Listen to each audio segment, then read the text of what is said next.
And how can I get a fast start in the international licensing business and avoid legal pitfalls at the same time without paying an arm and a leg for expensive lawyers or having to find them first? Well, depending on what you want to do in licensing, licensing is international. Just by its very nature, intellectual property is international. Now, if you're looking to start up internationally outside the United States, the fastest way and some of the biggest opportunities for licensing international are basically reaching out, whether you want to go consumer products, entertainment, and in some cases, if you're looking to take a U.S. property outside the United States, you have an opportunity there. But obviously, you have to have an infrastructure in place.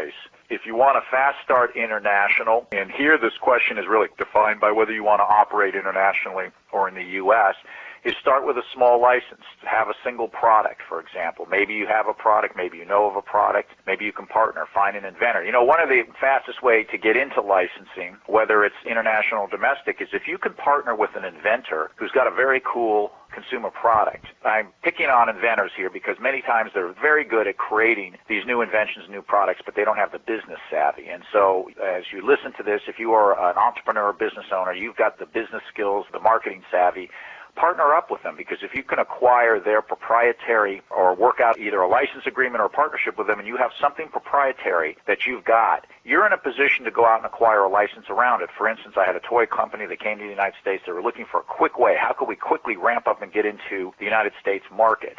And the fastest way they could do it, and I talked to them about it, is instead of establishing your own brand, why don't you go and license some major kids brands that have been out there for 10 or 15 years. And by that I mean that we went and we took their products, and instead of them spending the money to promote it and distribute it and run all the advertising, we went out and acquired some of the big kids brands like Wiggles and Thomas the Tank, and we wrapped those around the product, and that immediately gave the company access into retail distribution, customer recognition, meeting with buyers, and ultimately sales. And the difference is instead of spending 2 to 3 years trying to establish themselves in the United States, in less than 18 months, we'd acquired the licenses, been in meetings with retail, and had products at retail being sold in less than 18 months at a fraction of the cost. And that's the fastest way that you can start in the licensing business, whether it's international or domestic. By the way, many times you can go look for international rights to big U.S. properties because they're sometimes easier to get because of the nature of the international market being smaller. So that's another way that you can get it. And as far as the legal pitfalls go, really what you're talking about